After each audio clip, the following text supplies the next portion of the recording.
Oke, baik, kita lanjutkan kembali ya. Nah, jadi kita coba lihat dulu apa yang sudah kita kerjakan tadi. Nah, tadi kita sudah eh, menyimpulkan atau menemukan bahwa mekanika Newton itu dia kompatibel dengan transformasi Galilean ya. Nah, kemudian artinya hukum-hukum Newton itu dia berlaku pada transformasi Galilean ya, pada kerangka yang saling inersial. Nah, kemudian ternyata muncul masalah ketika kita membahas mengenai elektromagnetik ya. Sebentar akan kita perlihatkan di mana masalahnya itu ada di mana. Nah, kemudian di sini kita sedikit mereview atau sedikit membahas mengenai persamaan Maxwell. Nah, dari persamaan Maxwell ini untuk kasus tanpa sumber itu kita dapatkan dua buah persamaan gelombang ya. Di mana cepat rambat gelombangnya antara listrik dan magnet itu ternyata sama ya. Dilihat dari koefisien di depan suku turunan terhadap waktu ini ya, di mana V itu sama dengan 1/akar epsilon mu nol. Epsilon nol dan mu nol ini itu merepresentasikan kondisi vakum ya. Di mana kalau kita masukkan nilai konstannya,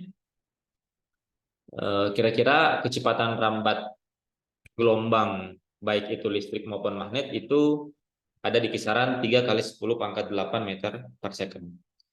Dan kita tahu bahwa kecepatan ini itu sama dengan kecepatan cahaya ya, sama dengan kecepatan cahaya. Yang kecepatan cahaya tentunya juga sudah diukur di laboratorium. Nah, sehingga berdasarkan eh,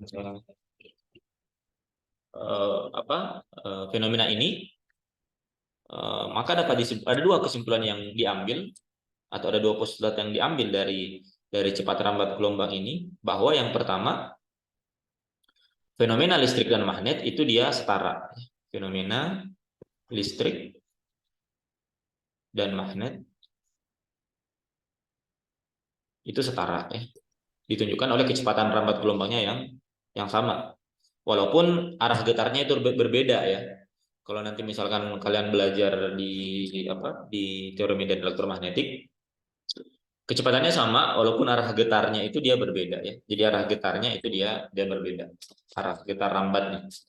Tapi pada intinya kecepatan rambat gelombangnya itu sama ya. Sehingga kita bisa menyimpulkan bahwa fenomena listrik dan magnet itu dia tidak dapat dipisahkan dan merupakan suatu kesatuan ya yang setara.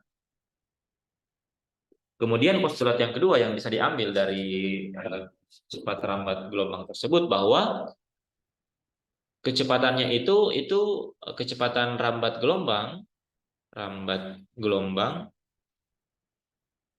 itu sangat dekat dengan kecepatan cahaya ya, yaitu 3 kali 10⁸ meter per second ya. Dan kecepatan cahaya ini sudah dibuktikan di laboratorium ya. Dan memang ketika dilakukan penelitian lebih lanjut atau eksperimen lebih lanjut, bahwa cahaya itu merupakan spektrum elektromagnetik ya. Jadi wajar cepat rambat gelombang listrik dan magnet itu sama dengan kecepatan cahaya, karena cahaya itu tidak lain adalah merupakan spektrum elektromagnetik. Jadi persamaan Maxwell ini dia tidak hanya menggabungkan antara listrik dan magnet ya, tapi dia juga menggabungkan tentang optik ya. Dan persamaan Maxwell ini dia mendasari semua fenomena-fenomena yang terkait dengan elektromagnetik. Di mana kecepatannya itu dia mendekati kecepatan cahaya. Nah, sekarang masalahnya muncul di mana? Nah, masalahnya itu muncul pada kecepatan di ruang vakum. Di mana direpresentasikan oleh U0, epsilon 0 dan mu 0. Jadi untuk membayangkannya kira-kira kita bisa mengambil atau kita bisa membuat semacam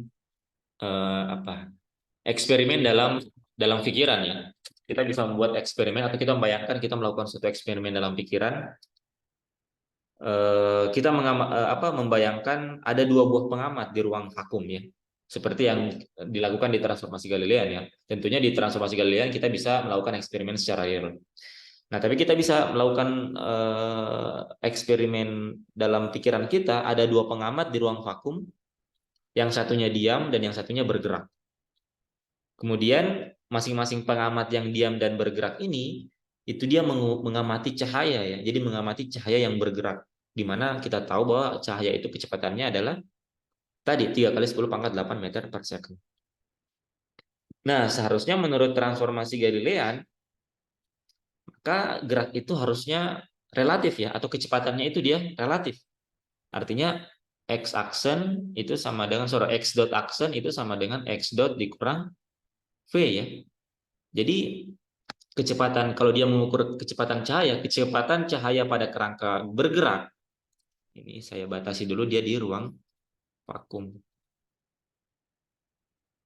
Jadi kecepatan cahaya di kerangka bergerak di ruang vakum itu harusnya sama dengan kecepatan cahaya tersebut pada pengamat yang diam di ruang vakum dikurang dengan kecepatan kerangka bergerak tersebut. Tapi ternyata tidak demikian ya.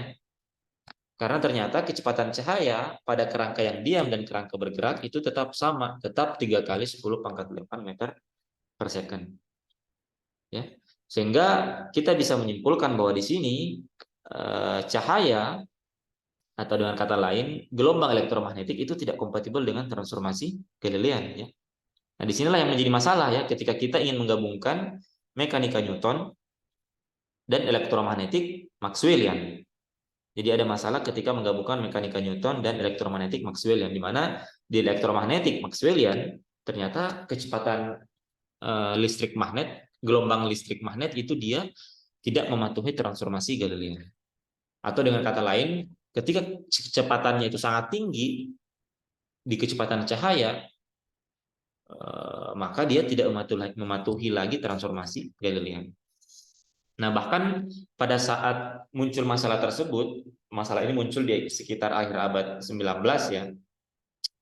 Pada saat itu fisikawan itu melakukan suatu percobaan ya tentang ether. Dia membuat postulat tentang ether. Kalau kalian ingat, mungkin kalian pernah mendengar atau membaca percobaan yang disebut sebagai percobaan Michelson-Morley. Percobaan yang disebut percobaan Michelson-Morley.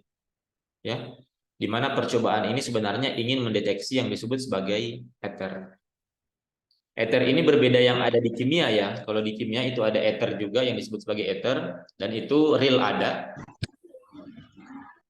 Berbeda dengan ether yang di sini. Ether di sini itu dia diasumsikan suatu zat yang mengisi ruang, setiap ruang, bahkan ruang vakum. Jadi ruang vakum itu menurut postulat pada yang dikeluarkan pada saat itu, ruang vakum pun itu sebenarnya tidak kosong ya, tapi ada zat yang disebut sebagai ether. Nah, itulah yang dicoba dibuktikan dengan percobaan Michelson-Morley ya. Jadi pada saat itu di percobaannya, nah, ether ini jadi dia menjadi medium perambatan cahaya ya. Jadi di dalam ruang vakum itu ada zat dicurigai ada satu zat yang disebut ether yang menjadi medium perambatan cahaya ya. Jadi mereka pada saat itu menganggap bahwa vakum itu tidak betul-betul kosong, tapi ada yang zat yang disebut sebagai ether. Nah, jadi pada saat itu dia menggunakan interferometer cahaya ya. Jadi dia mengukur berbagai berkas cahaya yang merambat, di mana arah rambatnya itu dia tegak lurus dan searah dari arah gerak si ether ini. Jadi si ether ini dia bergerak juga. Jadi ether ini dia bergerak memiliki kecepatan yang searah dengan kecepatan cahaya ya. Nah, jadi berkas cahaya ini dia merambat, ditembakkan ya pada percobaan Michelson-Morley, di mana arahnya itu dia searah dengan gerak ether ya. Baik rambatannya itu tegak lurus dan searah ya. Nah, dan di situ diharapkan sebenarnya ada pola gelap terang pada hasil interferensi tersebut. Nah, ternyata hasil percobaannya tidak ada ya, tidak ada pola gelap terang. Artinya kecepatan cahayanya itu dia konstan. Dan pada akhirnya itu diambil kesimpulan bahwa ternyata memang tidak ada, ether itu tidak ada. Jadi postulat ini itu dibuktikan salah ya. Dan itu menjadi problem bagi fisikawan pada saat itu ya. Karena dia sebenarnya ingin menyelesaikan masalah tentang ketidakkonsistenan antara fenomena elektromagnetik dengan transformasi Galilean. Nah, sehingga muncullah pada saat itu seorang fisikawan muda pada saat itu yang bernama Albert Einstein ya. Muncullah seorang fisikawan muda Albert Einstein itu pada tahun 1905 ya. Nah, pada saat itu dia mengeluarkan 3 buah paper ya, 3 buah karya ilmiah. Kalau tidak salah paper yang pertama itu dia membahas tentang gerak Brownian ya, Brownian. Kemudian yang kedua itu membahas tentang efek fotolistrik ya. Pada saat itu kuantum itu sedang berkembang pesat ya.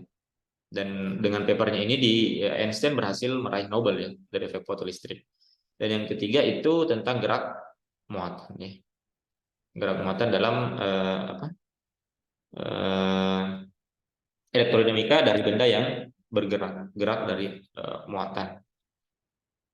Nah, pada saat itu Albert Einstein dia mengeluarkan 2 buah postulat di mana tujuannya itu dia ingin mengakurkan atau dia ingin menggabungkan antara 2 problem di atas ya, antara mekanika Newton yang kompatibel dengan transformasi Galileo dengan elektromagnetik ya. Jadi pada saat itu Einstein mengeluarkan 2 buah postulat yang saya kira ini postulat yang saya kira sangat terkenal ya, yang berkaitan dengan teori relativitas khusus ya. Nah, postulat yang pertama itu berbunyi seperti ini ya. Postulat yang pertama berbunyi seperti ini. The laws of physics are the same in all inertial frame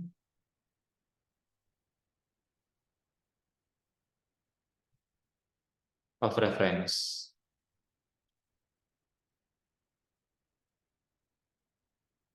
Kemudian yang kedua, the speed of light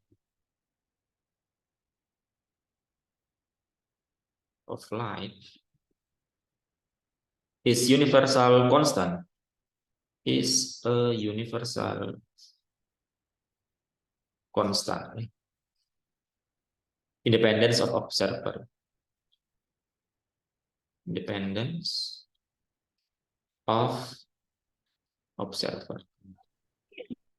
Jadi yang pertama, hukum-hukum fisika itu berlaku sama di semua kerangka acuan inersia. Jadi dia menggeneralisir apa yang ada pada transformasi Galilean ya. Kalau di transformasi Galilean kan dia hanya mengatakan bahwa seluruh hukum-hukum Newton atau hukum tentang gerak itu berlaku di seluruh kerangka inersia. Nah, di sini Einstein mempostulatkan bahwa semua hukum fisika, baik itu hukum-hukum tentang gerak dan hukum-hukum yang lainnya termasuk elektromagnetik, itu berlaku sama di semua kerangka acuan inersia. Ya. Jadi postulat yang pertama ini berasal dari transformasi Galilean ya.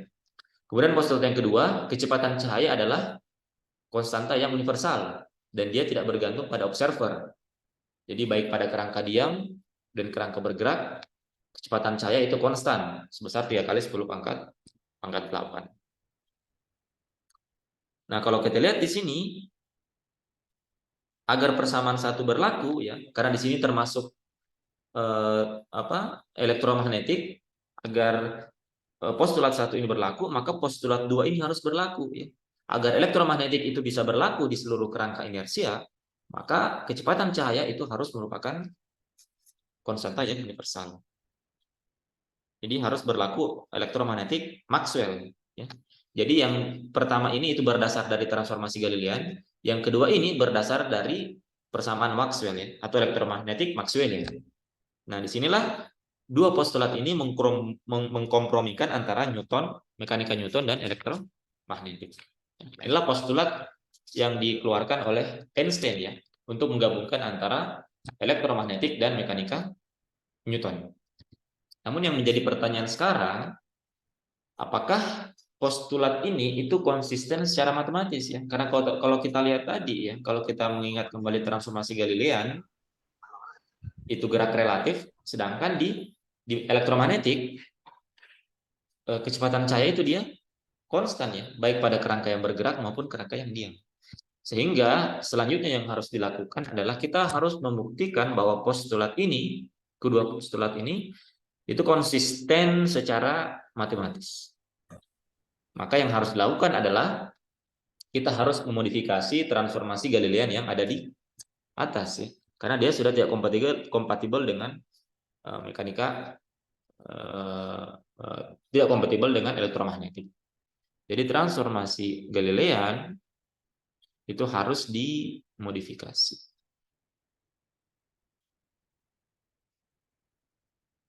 Nah, apa modifikasinya? Yang pertama tentunya waktu itu tidak lagi absolut ya.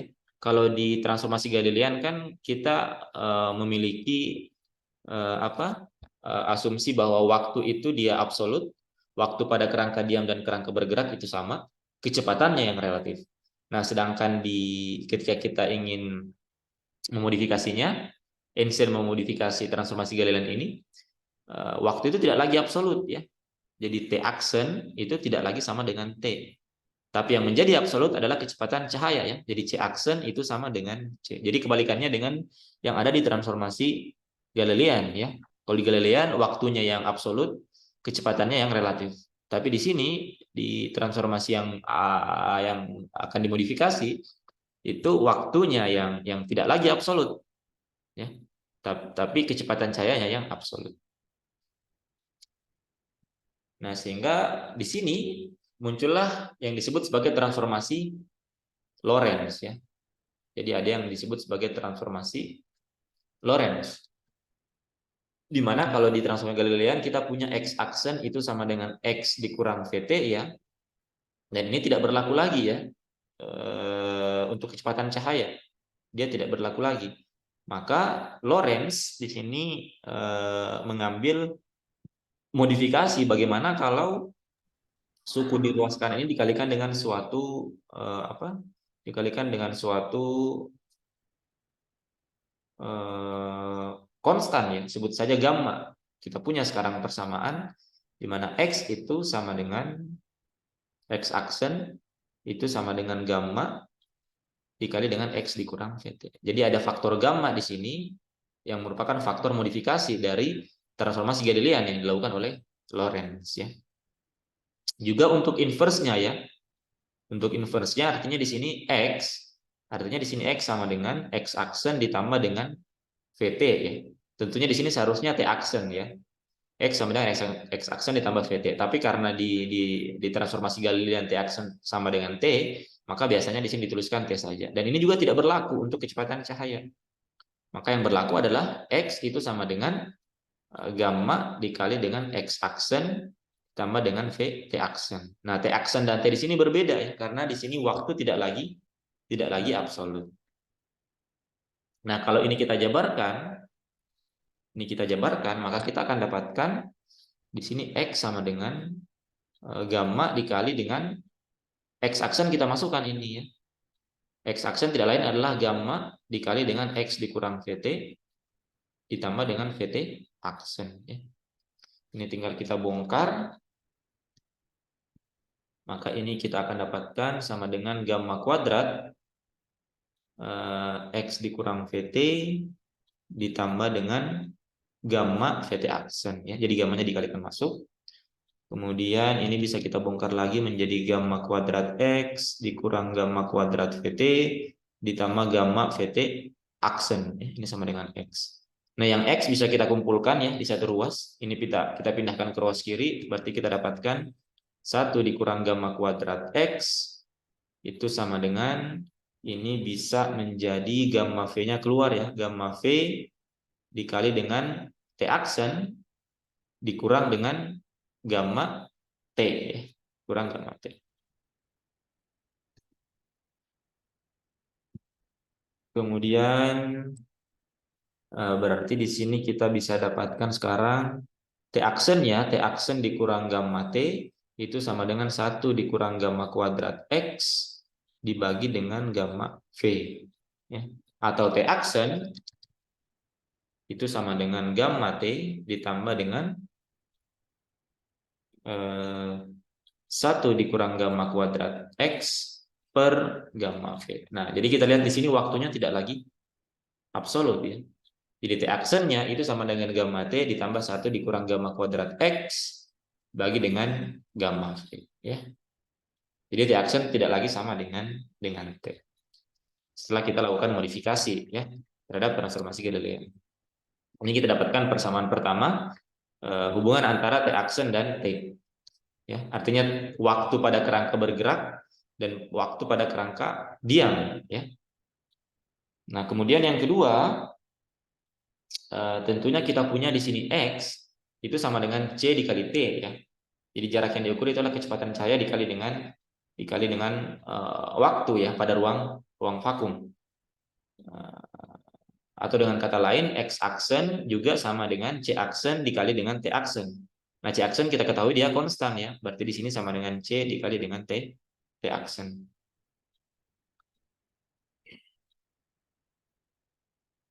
Nah, sekarang di sini kita punya X aksen itu adalah ini ya, gamma dikali dengan X kurang VT.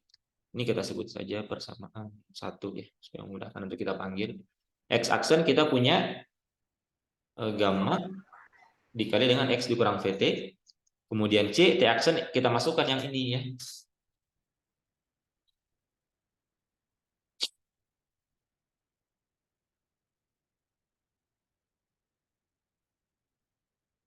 Kita tuliskan ini ya, berarti ini kita kalikan dengan gamma T ditambah dengan 1 dikurang gamma kuadrat X dibagi dengan gamma V ya. Ini tinggal kita operasikan saja, kita bongkar persamaannya, ini menjadi gamma X dikurang gamma VT, ini menjadi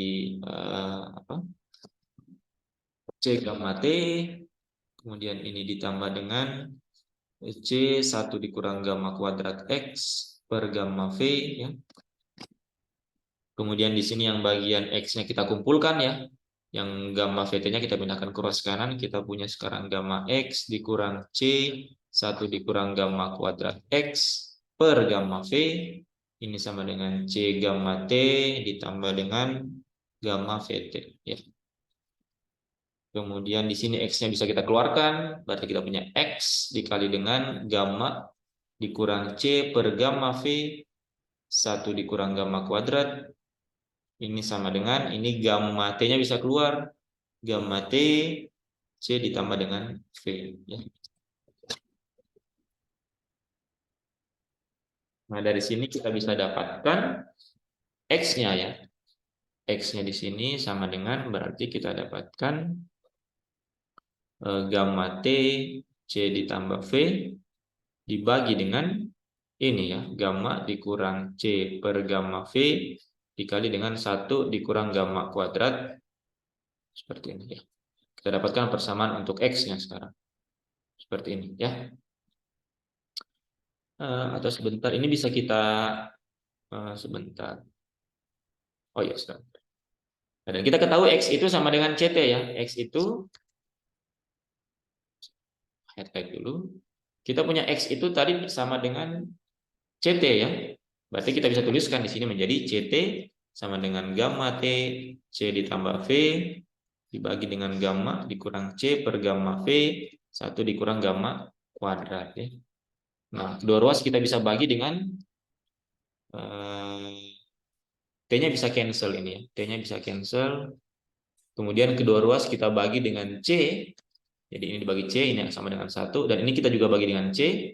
Maka akan sama dengan gamma dikali dengan 1 ditambah dengan V per C ya. Seperti ini. Ini dibagi dengan gamma dikurang C per gamma V. 1 dikurang gamma kuadrat. Ini kita pindahkan ke ruas kanan. Menjadi gamma dikurang C per gamma V 1 dikurang gamma kuadrat ini sama dengan gamma ini kita akan masuk ya gamma dikali 1 ditambah gamma V per C. Nah, di sini gammanya bisa kita cancel ya, gamma di sini ada gamma bisa kita cancel ya, sehingga di sini kita bisa sekarang ini bisa kita sebentar. Ini tinggal ini minusnya kita kalikan masuk ya. Bisa kita kalikan masuk, kita dapatkan gamma kuadrat kurang 1. Kemudian C per gamma V-nya kita pindahkan ke ruas kanan. Berarti ini akan sama dengan gamma kuadrat V kuadrat per C kuadrat ya. Atau gamma kuadratnya bisa kita kumpulkan di ruas kiri ya. Jadi gamma kuadrat ini dengan ini kita kumpulkan, kita keluarkan, berarti dikali 1 dikurang V kuadrat per C kuadrat ini sama dengan 1 ya. Atau artinya gamma kuadrat itu sama dengan 1 per 1 dikurang V kuadrat per C kuadrat. Atau gamma, tuliskan di sini aja. Saya tuliskan di sini ya. Gamma itu sama dengan 1 per akar 1 dikurang V kuadrat per C kuadrat. Nah, kita dapatkanlah besar dari gamma. Di mana gamma ini biasa kita sebut sebagai faktor Lorentz ya. Nah, inilah yang dikenal faktor Lorentz ya dalam relativitas khusus. Dan sebelumnya tentunya kita hanya tahu faktornya seperti ini, tapi kita tidak tahu asalnya dari mana ya. Nah, di sini kita sudah turunkan tadi ya. Dengan melakukan modifikasi pada transformasi Galilei atau transformasi Galilean ya, dengan mengambil asumsi yang berasal dari dua postulat Einstein bahwa waktu itu tidak relatif lagi, tidak absolut lagi, dan yang absolut adalah kecepatan cahaya.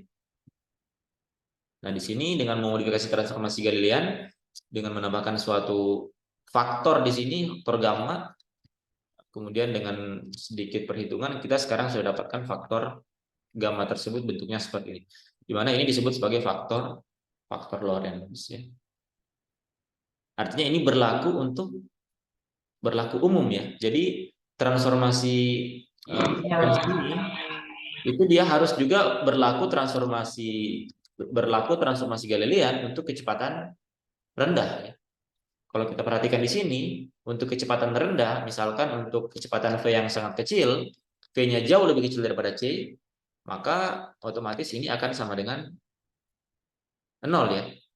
Kalau V-nya jauh lebih kecil daripada C, kecepatan yang dapat ditangkap oleh kita ya jauh dari 3 kali 10 pangkat 8 meter per second, tentunya ini akan sama dengan 0 dan gammanya akan sama dengan 1. Kalau gammanya sama dengan 1, dia akan kembali ke transformasi Galilean. Ya. Di faktor Lorentz ini merupakan faktor yang menggambarkan secara khusus menggambarkan secara dia merupakan ciri utama dari transformasi Lorentz atau teori relativitas. Kasih nyala.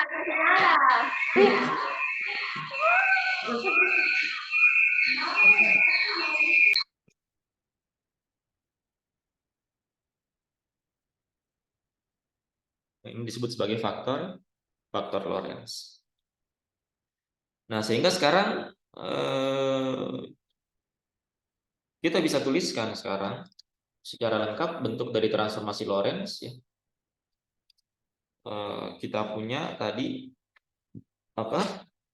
x-aksen ya, kita punya x-aksen itu sama dengan gamma x kurang vt ya. Kemudian kita punya y-aksen tadi itu sama dengan tetap y, kan z-aksen dan z, dan kita punya t-aksen ya. Kita punya t-aksen itu sama dengan tadi kita punya ini ya. T-aksen itu ini ya. Ini kita bisa coba uraikan ya. Sebentar.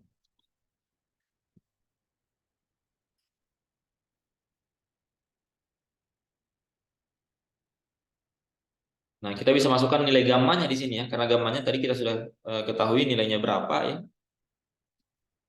Gammanya kita sudah ketahui bentuknya itu seperti ini ya. Kita bisa masukkan ke dalam persamaan ini ya. Kita bisa masukkan ke dalam persamaan ini. Sebentar.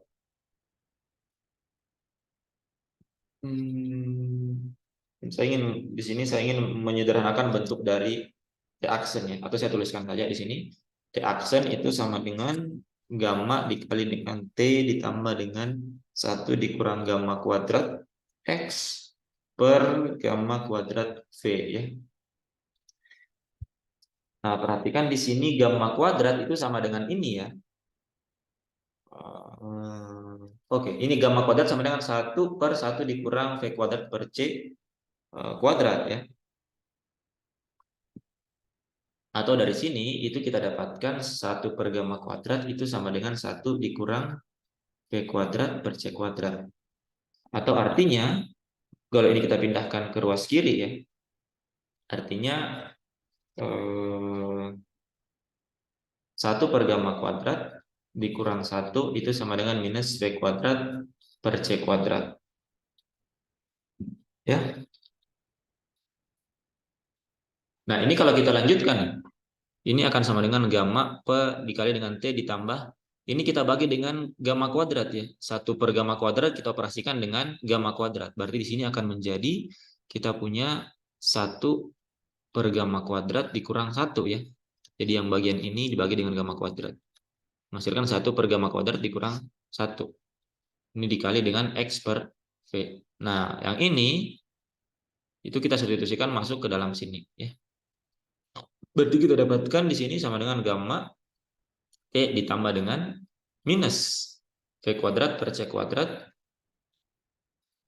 Di sini dikali dengan X per V ya. Berarti kita dapatkan di sini T aksen itu sama dengan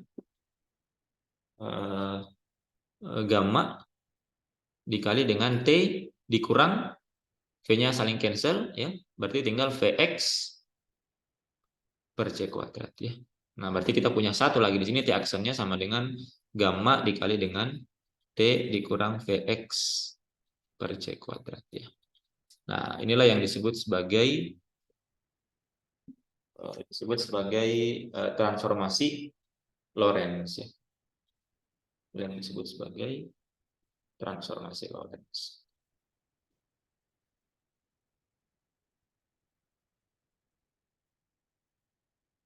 Dan inilah yang akhirnya bisa menggabungkan antara fenomena yang ada di dalam mekanika Newton dan elektromagnetik. Ya. Jadi pada kecepatan yang sangat tinggi, kecepatan yang mendekati kecepatan cahaya, ya, kita punya faktor gamma di sini agar kita bisa mengakurkan kedua bidang tersebut, mekanika Newton dan elektromagnetik. Tapi pada kecepatan rendah, untuk kecepatan V yang sangat kecil, gamma ini akan bernilai 1 dan dia akan kembali ke transformasi Galilean ya.